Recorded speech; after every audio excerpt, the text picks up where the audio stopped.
Hello नमस्कार, मी जया स्वागत करते तुमचं आणखी एका नवीन व्हिडिओ ब्लॉग मध्ये।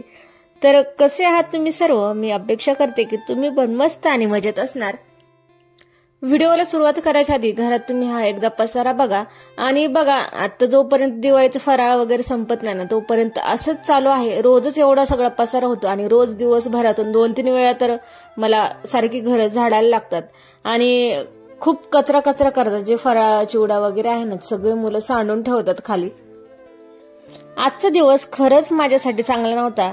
एखाद्या दिवशी बघा जे घडायचं नाही ते घडतं आणि आपण म्हणतो बघा दिवसच आजचा चांगला नाही गेला किंवा आजचा दिवसच चांगला नाही माझ्यासाठी। आणि आता बघा आजचा दिवस माझ्यासाठी पनौतीचा म्हटला ना तरीही चालेल, कारण तुम्हाला मी सांगतेच पुढे, कारण आजच्या दिवशी काय काय घडलं तुम्हाला पुढे व्हिडिओमध्ये समजेलच। त्याआधी बघा सोफा मला पूर्ण आज काढून वगैरे म्हणजे हॉलची पूर्ण डीप क्लिनिंगच करायची होती, कारण सोफ्याच्या खाली वगैरे पूर्ण मुलांनी फराळ वगैरे चिवडा शेव वगैरे पूर्ण सांडून ठेवली आणि खूप कचरा झाला। अगदी फरशीवर पाय जरी ठेवला तर पायाला सगळा कचरा चिटकतोय आणि खूप फरशी देखील चिकट झाली। म्हटलं आज हॉलची डीप क्लिनिंगच करून घ्यावी। आज ना दिवसाची सुरुवातच खराब झाली बघा, कारण सकाळी उठले आणि नाश्ता वगैरे झाल्याच्या नंतर आमचा ते देखील ड्युटीला गेले, मी घरीच होते आणि आज जेवण बनवायची तयारी माझी चालू केली आणि बघा लाईटच गेली आणि ऐनवेळी मला थांबायला लागलं। म्हणजे मी 12:30 पर्यंत तरी वाट बघितली लाईटची, तर लाईटच आली नाही आणि नंतर भाजी बनवायचं म्हटलं तर मला अगदी भाजीमध्ये मिरची वगैरे चिरूनच घालायला लागली आणि बघा वाटणशिवाय तर भाजी पूर्ण होतच नाही आणि वाटण तर महत्वाचंच असतं। म्हणून मला काय करायला लागलं, आज मी बेसनच बनवलं, म्हणजे झुणका देखील म्हणतात किंवा पिठलं देखील म्हणतात। तर मला आज पटकन असं पिठलं बनवावं लागलं आणि पिठल्यामध्ये चिरेल मिरची आणि लसूण देखील चिरूनच घातला, नाहीतर मग मी हिरव्या मिरचीचा ठेचा वगैरे बनवून तो घालत असते आणि ठेचा घातल्याच्या नंतर पिठलं खरंच खूप छान चविष्ट लागतं।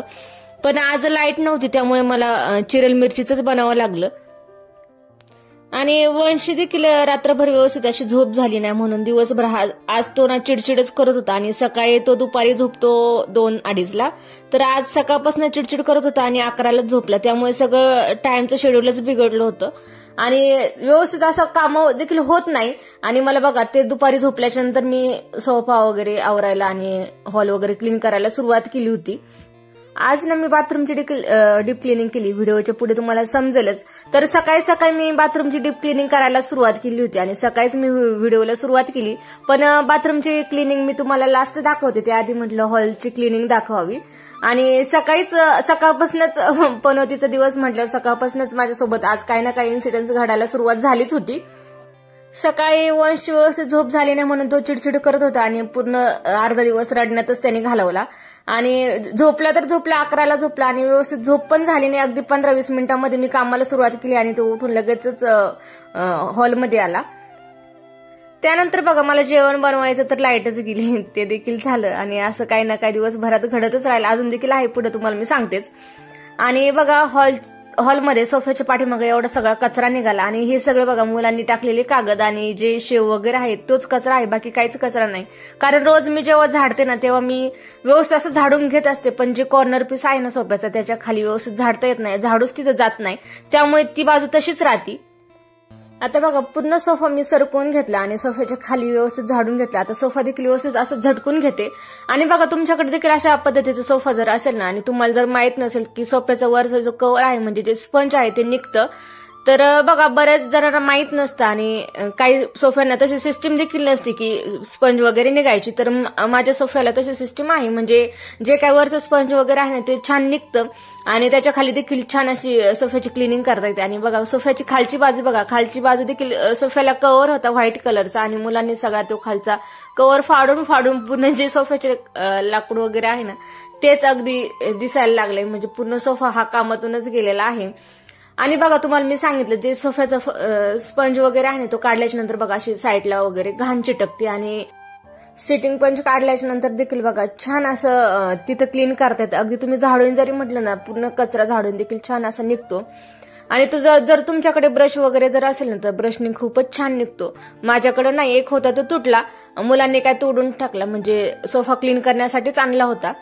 60 रुपयाचा अगदी भेटला होता मला, तुम्हाला देखील भेटत असेल 60 किंवा असेल तुमच्याकडे तर खूपच छान। आणि खालची बाजू बघा पूर्ण जे लाकड वगैरे आहे तेच दिसतंय.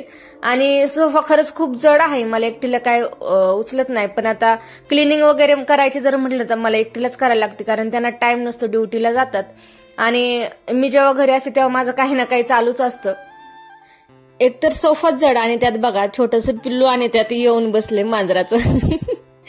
आणि वेदिका बसली होती सोफ्यावर आणि मला म्हणाली की मम्मी मला पण सोफ्यासोबत लोट, म्हणजे तिला खूप आनंद वाटतो. आणि आता वंश देखील झोपलेला आहे, नाही तर दोघांना पण सोफ्यावर बसवते. आणि जेव्हा मला क्लिनिंग करायची असते ना, सोफा जेव्हा मी साईडला काढते तेव्हा बघा दोघांना बसवते आणि दोघांना देखील सरकवते. आणि बघा हा माझा तिसरा इन्सिडन्स आजचा दिवसभरातला. आता तुम्हाला सांगताना हसू येते बरं का, पण जेव्हा पडलं ना मला खरंच खूप टेन्शन आलं आणि चिडचिड देखील व्हायला लागली होती माझी. कारण खूप मेहनतीने मी मनी प्लांट ग्रो केलं आणि एकदा देखील म्हणजे नर्सरीमधनं मी जेव्हा आणलं तेव्हा देखील माझ्याकडनं तुटलं होतं, कारण मी दुसऱ्या कुंडीमध्ये लावायला गेले त्यावेळेस माझ्याकडनं तुटलं. आणि त्याच कटिंगचं मी हे मनी प्लांट ग्रो केलं.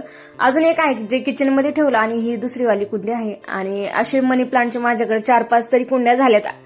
तरी देखील मला खूप टेन्शन आलं, म्हणजे एखादं झाड आणि काही तुटलं वगैरे जर वाटलं ना तर खरंच खूप वाईट वाटतं. आणि आधी जसं मनी प्लांट तुटलं मला असं वाटलं की झालं आता कामच झालं, पूर्ण कुंडी एका बाजूला आणि मनी प्लांटची कटिंग वगैरे सगळं तुटलेली पानं वगैरे एका बाजूला असंच होते काय. पण काही झालं नाही, फक्त माती माती पडली जी की तुम्हाला कोपऱ्याला दिसलीच. आणि बघा काम कमी होण्याऐवजी ना काम वाढवत होतं आणि जी माती आहे मला परत पुन्हा आणि एकदा सर्व व्यवस्थित असं क्लीन करायला लागलं. आता बघा ही कोपऱ्याला सर्व माती पडली होती. तर माझा हॉल पूर्ण क्लीन झाल्याच्या नंतर परत आणि ही माती पडली, म्हणजे कुंडी पडली म्हणून मला परत आणि एक्स्ट्राची कामं करायला लागली. अगदी 10-5 मिनिटाचं काम होणार आहे ना तर तिथं मला 20-25 मिनिटं लागत होते. आणि आज पूर्ण दिवसभरात असा खूपच गोंधळ होत होता, पूर्ण कामांचं शेड्यूलच बिघडलं माझं देखील. सकाळपासून दादाची चिडचिड, स्वयंपाकाचा गोंधळ आणि बाथरूम घासायला गेले ते वेगळंच, ते तुम्हाला समजलंच व्हिडिओमध्ये. आणि हे बघा एक करायला गेले आणि एक झालं, पिलो एक ठेवायला गेले सोफ्यावर आणि कुंडीच खाली पडली. चला आता काय करणार, एखादा दिवस खराब जायचं तसं जातोच, आपण काहीच करू शकत नाही त्याला. आणि तुमच्यासोबत देखील असं कधी झालं आहे का, तुमचा देखील एखादा दिवस खराब गेला आहे का, तर मला तुमचा दिवस असा गेला असेल तर मला नक्की कमेंट करून सांगा. तर बघा हॉलची पूर्ण मी डीप क्लिनिंगच केली, म्हणजे जे सर्व काय जाळे होते हॉलमध्ये सर्व काढले. जाळे तर काय नसतात, थोडीशी धूळ वगैरे असते ती सर्व काढून घेतली.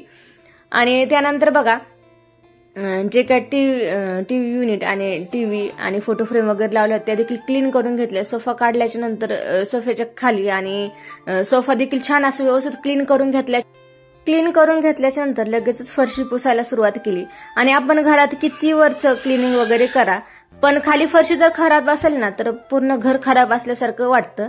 आणि अजिबात कोणी म्हणणारच नाही की तुम्ही घराची क्लिनिंग वगैरे केली. त्यामुळे जेव्हा कधी आपण क्लिनिंग वगैरे करतो ना तर खाली फरशी पुसायलाच पाहिजे, त्याशिवाय क्लिनिंग खरंच अपूर्ण आहे. आणि त्याशिवाय घर देखील क्लीन वाटत नाही आणि घर देखील फ्रेश प्रसन्न वाटत नाही. त्यामुळे जेव्हा कधी आपण फरशी जरी पुसली ना तर बघा अगदी मनाला प्रसन्न वाटतं आणि खरंच काहीतरी काम केल्याचं समाधान देखील मिळतं.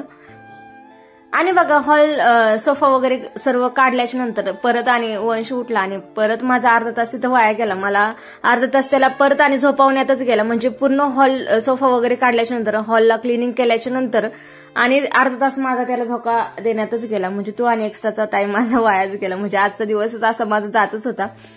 त्यानंतर बघा हा सकाळचा व्हिडिओ आहे, पण मी हा लास्टला घेतला. सकाळीच मी बाथरूमची डीप क्लिनिंग करायला सुरुवात केली होती. आणि जी काय बाथरूमची टाईल वगैरे आहे ती पूर्ण मला आज घासायची होती, म्हणजे दिवाळीला मी डीप क्लिनिंग केली. त्यानंतर बघा आत्ता करते आहे. आणि बघा खूप क्षाराचं पाणी असल्यामुळे ना बाथरूमला व्हाईट डाग पडतात, त्यामुळे वरची वर जी आहे ना 15-20 दिवसाला डीप क्लिनिंग करावंच लागते.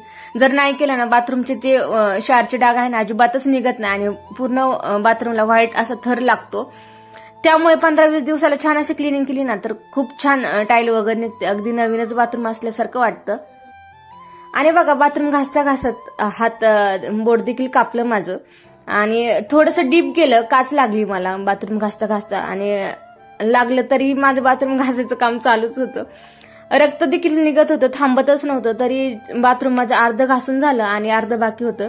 आणि बघा हीच काच मला लागली, काच घासायला गेले आणि काच लागली. तर बघा घासल्याच्या नंतर मी डायरेक्टच व्हिडिओ शूट केला, कारण कारण साईडच्या भिंती सर्व घासून झाल्या आणि एक साईडची म्हणजे ही काच वगैरे घासायला गेले तेव्हा माझं बोट कापलं आणि दोन साईडची म्हणजे इकडच्या साईडची बघा ही भिंत पूर्ण राहिलेली होती घासायची, ही पूर्ण घासून झाल्याच्या नंतर बघा बोट कापते, हा इन्सिडेन्स कुठं घडतोय आणि त्यात आणि दुसरा बघा बॅरलचं पाणी खाली करायला गेले कारण 2-3 महिने झाले दिवाळीच्या आधी मी भरून ठेवला होता आणि तुम्हाला आता व्हिडिओमध्ये दिसतच असेल पाणी ओतायला गेले, अर्ध पाणी मी मग्याने खाली केलं आणि अर्ध पाणी असंच बॅरल धरून खाली ओतलं तर पूर्ण ओव्हरफ्लो होऊन म्हणजे बाथरूमच्या बाहेर पूर्ण पाणी म्हणजे हॉल आणि बाहेरच्या म्हणजे बाथरूमच्या बाहेरच्या पॅसेजमध्ये सर्व पाणी पाणी झालं आणि बघा हॉल अर्ध इतकं पाण्याने भरला होता आणि बघा हे डबलच काम मला लागलं म्हणजे 2-3 पायपुसण्या मी आडव्या लावल्या आणि 2 कापड तरी आडवे लावले तरी देखील पाणी काय कंट्रोल होईना, पाणी पूर्ण हॉलमध्ये आलंच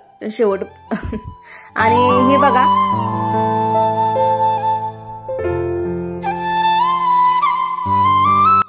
तर बघा असा आजचा बोरिंग आणि पणोतीचा दिवस होता माझा, म्हणजे जे काम करायला जाईन ते वाढवच होत होतं पण कमी नाही आणि अगदी 5-10 मिनिटं लागण्याचं काम तिथं मला 15-20 मिनिटं लागतच होती वाढवची.